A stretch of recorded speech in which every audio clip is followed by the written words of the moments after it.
Wetutuukidde ku kyalo ng'ababiri okuli Namulindwa baziikiddwa ku ssaawa 6 ez'emisana wabula nga yo mu maka ga ssentebe w'ekyalo Ssekandi ewakumiddwa olumbe wasangiddwayo kiyongobero mu b'eŋŋanda ssaako n'abatuuze nga n'entaana esangiddwa ng'ezimbibwa.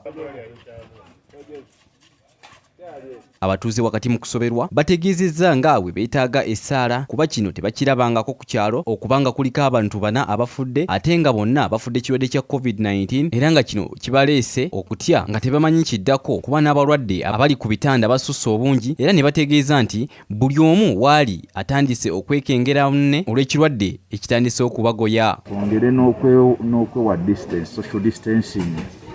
Oba tolina nsonga yasimba ekujjaka siraba lwaki oba obeeka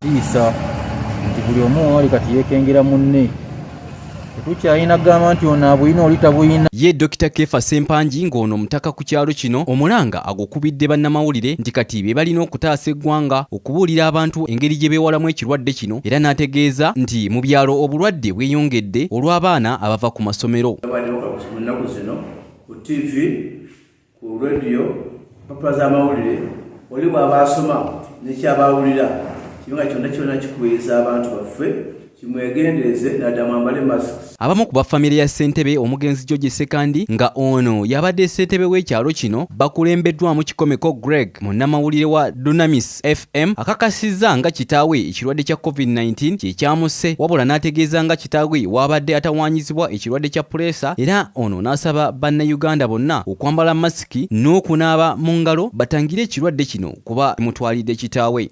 Obulwadde buno tulina kubumanyiira n'okubwegendereza tuteeke amateeka ge batuwadde tugateeke mu nkola. Bwe tunaateeka amateeka mu nkola tujja sobola okulwanisa ekirwadde kino ekisobodde okukola ki kufungira.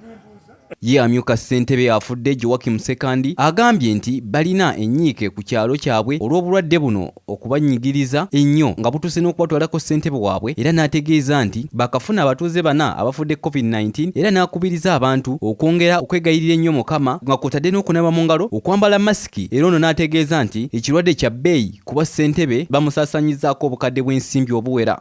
Ssaalongo Ssekandi obulwadde bumulumidde ewiiki nnamba z'ennaku 7 nga buli lunaku tusasula $1,750,000 era tusaana